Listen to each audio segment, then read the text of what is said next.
बिस्मिल्लाहिर्रहमानिर्रहीम। अस्सलाम वालेकुम nursery class, welcome back to the maths lesson. जी टीचर्स, आज है हमारा यूनिट नंबर 39 का लेक्चर नंबर 1। और जैसा कि आप जानते हैं कि लेक्चर नंबर 1 में हम किसी टॉपिक को, किसी नए कॉन्सेप्ट को इंट्रोड्यूस करवाते हैं। इंट्रोडक्शन के लिए हमारे पास ज़्यादातर एक्टिविटीज़ होती हैं जो हम बच्चों के प्रीवियस नॉलेज को इंगेज करते हैं और फिर जो नई चीज़ सिखाते हैं उसको पहले उनको अच्छी तरह सुनाते हैं, दिखाते हैं, फिर उनसे बुलवाते हैं। आज का हमारा टॉपिक है Introduction of addition. How many in all? So before I move ahead, teachers, as you know, कि हर सब्जेक्ट की एक कुछ पर्टिकुलर लैंग्वेज होती है।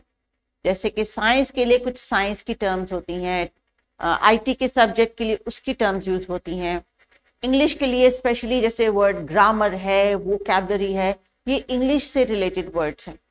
इसी तरह उर्दू में जो वर्ड्स हैं जो खास तौर पे उर्दू की अंडरस्टैंडिंग के लिए होते हैं, जो उसके वोकैबुलरी वर्ड्स होते हैं। इसी तरह मैथमेटिक्स में भी कुछ वोकैबुलरी वर्ड्स होते हैं जिनको हमने बच्चों को इंट्रोड्यूस करवाना होता है, उन अल्फाज से उनको फेमिलियर कराना होता है मैथ्स के कॉन्टेक्स्ट में। थोड़ी सी रिविजन इस कॉन्टेक्स्ट में कर लेते हैं या आपके साथ थोड़ा सा शेयर कर लेते हैं कि जो अभी हम इनको पोजीशन वर्ड्स सिखा रहे थे, ऑल्दो कि पोजीशन वर्ड्स हमारी कॉमन लाइफ में बड़े इस्तेमाल होते हैं, up down, left right, in between, behind, before, after. लेकिन जब हम इनको मैथ्स के लिए इस्तेमाल करते हैं या मैथ्स के कॉन्टेक्स्ट में समझते हैं तो उनको समझाने के लिए हम चीज़ों का जो है वो सहारा लेते हैं और फिर उनसे कहते हैं कि अब इन चीज़ों को वो अपने अल्फाज में एक्सप्लेन करें पोजीशन के पॉइंट ऑफ व्यू से। अल्फाज वही हैं लेकिन जब वो मैथ्स में यूज हो रहे हैं तो उनका मायने कुछ और हो सकता है, उनका मफहूम या उसका इस्तेमाल कुछ और हो सकता है। इसलिए जब हम इनको एडिशन का कॉन्सेप्ट सिखाते हैं और एडिशन की लैंग्वेज सिखाते हैं और मैथ्स की लैंग्वेज में बात करना सिखाते हैं तो सबसे पहले एडिशन के वर्ड को हम हाउ मैनी इन ऑल का जो फ्रेज है, जो सेंटेंस है, ये सिखाते हैं कि अब कुल मिला के कितने हो गए, सिंपल अंडरस्टैंडिंग के लिए। तो हमारा जो टीचर्स एक्सपेक्टेड लर्निंग आउटकम है वो है use concrete objects to develop the concept of addition and subtraction। हमने ECCE में उनको concrete objects यानी वो चीजें जिनको वो हाथ में पकड़ सकते हैं, वो एक कलर पेंसिल भी हो सकती है और प्लेग्राउंड से उठाया हुआ एक पत्थर भी हो सकता है। Develop the concept of addition and subtraction। अब बैक वक्त दोनों कॉन्सेप्ट तो डेवलप नहीं किए जा सकते, इसलिए अभी हम एडिशन के ऊपर बात करेंगे और एडिशन को अपने लैंग्वेज का हिस्सा बनाएंगे, यानी अपनी बातचीत का हिस्सा बनाएंगे कि हमने एडिशन को कैसे समझना है। और बातचीत में जब हमने कोई एक जुमला खास तौर पे बार बार बोलना है, how many in all, how many in all, तो इससे बच्चों को क्या समझ आ रही है कि वो हम उनसे क्या एक्सपेक्ट करें, कि हमें क्या रिस्पॉन्स देंगे।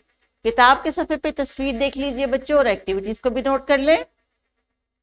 आज हमने कुछ रंग बिरंगी तस्वीर हैं किताब में जिनके बारे में हम बात करेंगे, लेकिन वो पेज का जो है बुक का पेज हम उस वक्त करेंगे जिस वक्त टीचर आपसे कहेंगे कि चलिए अभी अपनी बुक खोलें और उसके पेज के ऊपर दी हुई एक्टिविटी को करें। लेकिन इसके साथ साथ और कौन सी एक्टिविटीज हैं जो आज हमने करनी है। सो टीचर्स, चूंकि हम एक कॉन्सेप्ट बिल्ड कर रहे हैं कॉन्क्रीट ऑब्जेक्ट्स के साथ, तो हमें किसी ना किसी कॉर्नर की हेल्प चाहिए। फिर हम आर्ट की हेल्प लेंगे सिखाने के लिए और फिर घर का कुछ टास्क देंगे जिसपे घर जाके भी ये बच्चे इस कॉन्सेप्ट को प्रैक्टिस करेंगे कि हाउ मेनी इन ऑल को कैसे एक्सप्लेन करना है ऑब्जेक्ट की मदद से। तो चलिए बच्चों, अभी थोड़ी सी अंडरस्टैंडिंग मेरे से सीखिए आपके कैसे हम इस चीज को अंडरस्टैंड करेंगे कि हाउ मेनी इन ऑल का क्या मतलब है। मैं यहाँ पे लिख भी देती हूँ, हाउ मैनी इन ऑल, यानी कुल मिला के कितने हो गए। अब ये जो पिक्चर है टीचर्स, ये एक पिक्चर स्टोरी है, सारी बातें ऑब्जेक्ट्स बने हुए हैं और मैंने बच्चों से इसको कहानी बना के इनको सुनाना है और फिर ऐसी बहुत सारी कहानियां मैंने व्हाइट बोर्ड पर इनको करवानी है या टॉयज की मदद से करानी है। तो चलिए अभी पहली स्टोरी सुनते हैं। अगर हम कहें कि मेरे पास पहले थे 1 2 3 4 5 6 बॉल्स, तो मैं यहाँ पे लिख लेती हूँ 6। और फिर थोड़ी देर बाद मेरे पास आ गए 1 2 3 और बॉल्स। और जब मैंने इन सब को इकट्ठे एक साथ काउंट किया तब कितने बन गए। ये होता है मायने हाउ मैनी इन ऑल का, कि पहले कितने थे, फिर कितने मिल गए और अब बाद में कितने हो गए। तो काउंट कीजिए मेरे साथ, 1 2 3 4 5 6 7 8 9, यानी अब जब मैंने इनको इकट्ठा कर लिया तो अब ये कितने बन गए, 9। शाबाश, वेरी गुड। तो इसी तरह अब आपने टीचर्स बच्चों को कोई कलर पेंसिल्स या क्रेयॉन्स दे दें, इरेजर्स दे दें, बटन दे दें, पिन्स दे दें, कुछ दे दें, ऐसी चीजें छोटी छोटी जिनको ये आपको हाउ मेनी इन ऑल की एक्टिविटी करके दिखाएंगे। कोशिश करें कि ये जो ऑब्जेक्ट्स आप बच्चों को दे रही हैं वो बिटवीन 1 to 9 हो, क्योंकि इससे ज्यादा बड़े ऑब्जेक्ट्स हो गए तो फिर इनके लिए उसको काउंट करके हैंडल करना मुश्किल होगा। इसलिए भी इनको 1 डिजिट जो है वो उसी की काउंटिंग में रखिए। इनसे कहें कि 3 और 4 को काउंट करें कितना होता है, 5 और 2 को काउंट करके देख लें कितना होता है ऑब्जेक्ट्स की मदद से। सो please pause this video and perform this activity. चलिए बच्चों, जैसे मैंने आपको एक स्टोरी बताई थी यहाँ पे बॉल्स की, ये देखते हैं कि अब आपको क्या ये खुद से काउंट करने आते हैं। तो टीचर्स प्लीज पॉज करें इस वीडियो को और इनको ये स्लाइड दिखा के इसका जरा टोटल मुझसे शेयर कीजिए। All right, so quick answer, how many answer there, 1 2 3 4 5, ये 5 हैं। फिर और एंड्स आ गई, कितनी और एंड्स आ गई, 1 2 3 और आ गई। अब ये सब इकट्ठी हो गए तो कितने बन गए, क्या आंसर था आपका, how much is 3 and 8, how many in all of them, 8। शाबाश, तो जनाब ये हो गया आपका आंसर 8। सो देखा कितना आसान है, हमें काउंटिंग जब आ जाती है तो ये काम करना हमारे लिए इजी हो जाता है कि पहले कितने थे और बाद में कितने और आ गए। सो टीचर्स, अभी बच्चों को आपने साइंस कॉर्नर में एंगेज करना है। रिमेंबर आज डे 1 है और डे 1 पे आपने उनको ज्यादा से ज्यादा अपॉर्चुनिटी देनी है। बार बार इस वीडियो को पॉज करके उनसे कहना आपने कि डिफरेंट ऑब्जेक्ट्स लें और अपनी मेज पे आके रख के उनको काउंट करके हाउ मेनी ऑल का जो कॉन्सेप्ट है उसको अपने फ्रेंड्स को भी एक्सप्लेन करें और लेटर आप भी उनसे एक्सप्लेनेशन लें। आज आपने बच्चों को ये अंडरस्टैंड करवाना है इस टर्म का कि हाउ मेनी इन ऑल का मतलब क्या है। So please pause this video and perform this activity. और ये आज आपकी मेन एक्टिविटी है, इस पे अगर आपको 15-20 मिनट लगते हैं पूरी क्लास का राउंड लगाने के लिए तो आपने ये टाइम इनको देना है। So please pause the video. All right, coming back to the video, अब हमने अगली एक्टिविटी क्या करनी है teachers, now it is time for the book page. अभी अगर आपने ये 2-3 दफा पॉज लेके बच्चों से एक्टिविटीज करवा ली हैं तो देयर इज नो डाउट कि most of the children will be able to complete the task on the book page. और बुक पेज पे क्या एक्टिविटी है, बुक पेज पे इन्होंने ऑब्जेक्ट्स देखने हैं और उनको अपने शॉर्ट सेंटेंसेस में बयान करना है।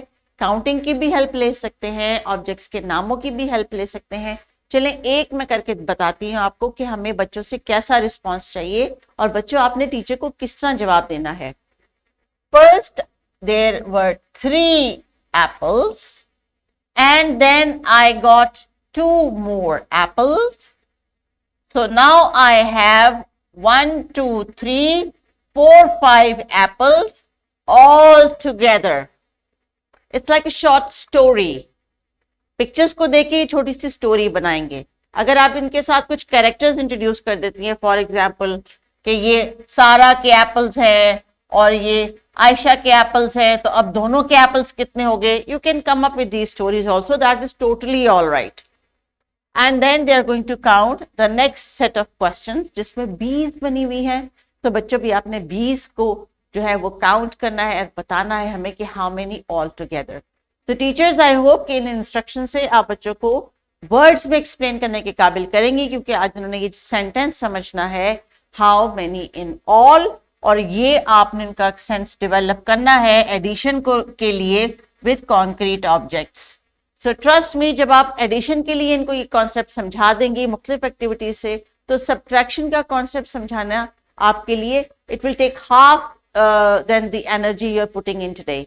तो इसके बाद जब आप नर्सरी के लिए जब सब्ट्रैक्शन का कॉन्सेप्ट लेंगे तो आप खुद देखेंगे कि बच्चों ने जल्दी से उसको ग्रैब कर लिया है, बिकॉज एक चीज के पुटिंग नंबर्स टुगेदर उनको आ गया तो टेकिंग नंबर्स अवे भी आ जाएगा. So let's hold on to that.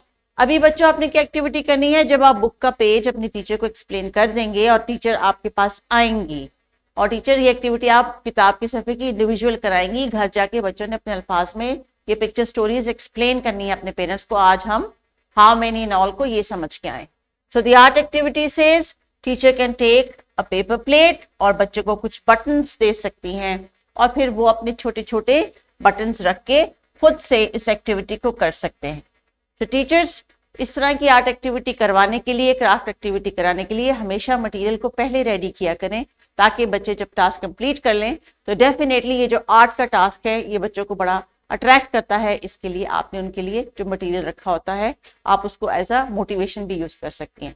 So there is homework, proposed homework and there is a worksheet in the description box. ये दोनों आप बच्चों से कहेंगे कि वो घर से करके लेके आएंगे and definitely you are going to check it and add it into their profiles. तो teachers please carry on with the activity. और आज एडिशन का concept how many in all ये बच्चों को आपने समझाना है. Use concrete objects. Take care. अल्लाह हाफिज.